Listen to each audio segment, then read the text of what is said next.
miles away, the stupid tension about the dinner party obviously forgotten. "George? What is it? What's wrong?" She went over to him and looked up into his face. Shocked, she saw a heavy, blank desperation in his brown eyes that she'd never seen before. "George?" For a second, he held her gaze, frozen. He seemed about to speak, but instead turned abruptly away. "Did something happen today?" "I am fine." "Fine?"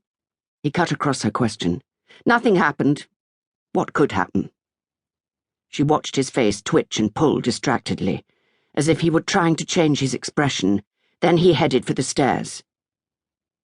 "Are you coming?" he muttered as he left. The bedroom was airless and stuffy from the day's heat, despite the sash window thrown wide.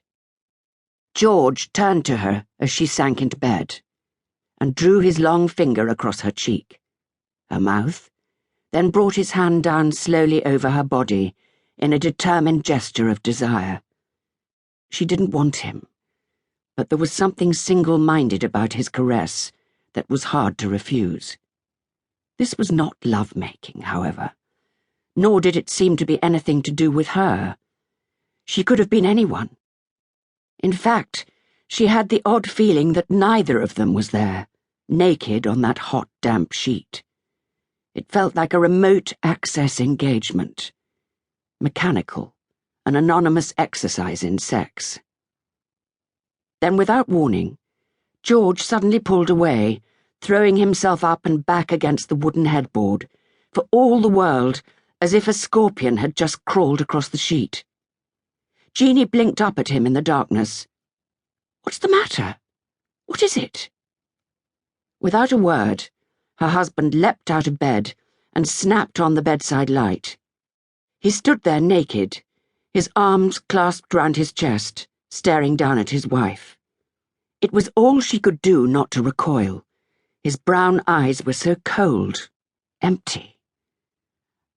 "I can't do this," he spoke slowly, carefully, as if he were feeling his way around the words.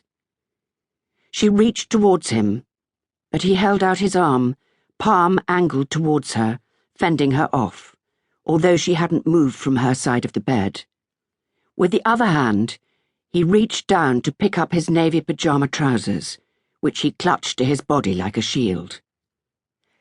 "I don't understand, George. Tell me. Say what you mean." Jeanie felt her breath catch uncomfortably in her throat as she sat up to face him. George did not reply, just stood there. "I mean," he spoke like a drowning man refusing rescue, "I can't do it anymore." "Can't do what? George?" He turned away from her, picking his glasses up from the bedside table as he made for the door. Jeanie jumped up and raced after him. "Where are you going? George! You can't just leave me like that. Is it something I've done? Please, tell me." But George shook her off, barely glancing at her.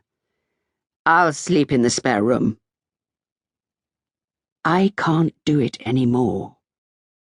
His words haunted her as she lay alone in the crumpled bed, shocked and above all bewildered. Their life together, 22 years of it now, was orderly, you might even say a little dull. They never argued, as long as Jeanie accepted George's apparently benign need to control her. Then tonight, it felt as if she had been unwittingly perched on top of a volcano that had suddenly decided to erupt. What had got into her husband? In the morning, George behaved as if nothing had happened.